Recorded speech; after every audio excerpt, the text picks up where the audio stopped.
If water is life, then its denial is certain slow death. This school in Jabalia refugee camp serves as a shelter for displaced people, and water tankers like this are limited. Northern Gaza has been decimated in Israeli attacks, which targeted all infrastructure needed to sustain life, and very little aid is allowed to reach the region. What you see is a living proof that we are suffering not only from the shortage of drinking water, but also the accumulating waste and flooded sewage. Above all, our homes were destroyed by the occupation. We are suffering on all fronts. We return to find our leveled homes. It's not just a lack of food, our children are starving to death.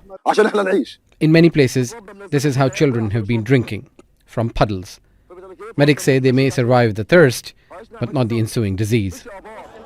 The UN's Agency for Children, UNICEF, calls it senseless, man-made deprivation, as malnutrition could kill thousands of children within weeks.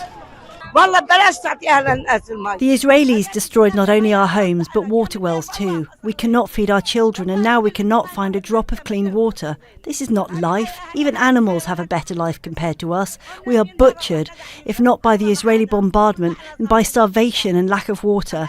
All I can say is that God is our shield. He is our rock. We are standing our ground with patience and fortitude. That fortitude is much harder for children, many of whom have lost parents. Most of the displaced have to walk long distances to get some water. Some Palestinians have resorted to drinking seawater, as people close to the shore have been using untreated brackish water for months. Carts serve as water supply lines. In addition to wells, Israeli strikes and incursions destroyed desalination units, and its troops are blocking fuel. In systematic attacks on aid convoys, even drinking water is prevented from reaching people.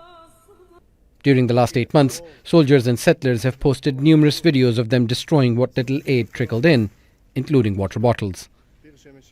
The latest UN report has accused Israel of extermination. The government's policy to collectively deny food and water to Gaza was announced in October, when the defense minister declared there will be no electricity, no food, no fuel. And that policy is still backed by international leaders and supporters.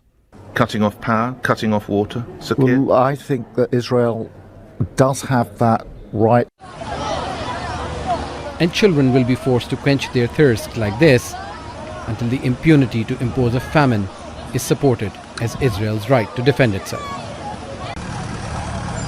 Sama bin Javed, Al Jazeera.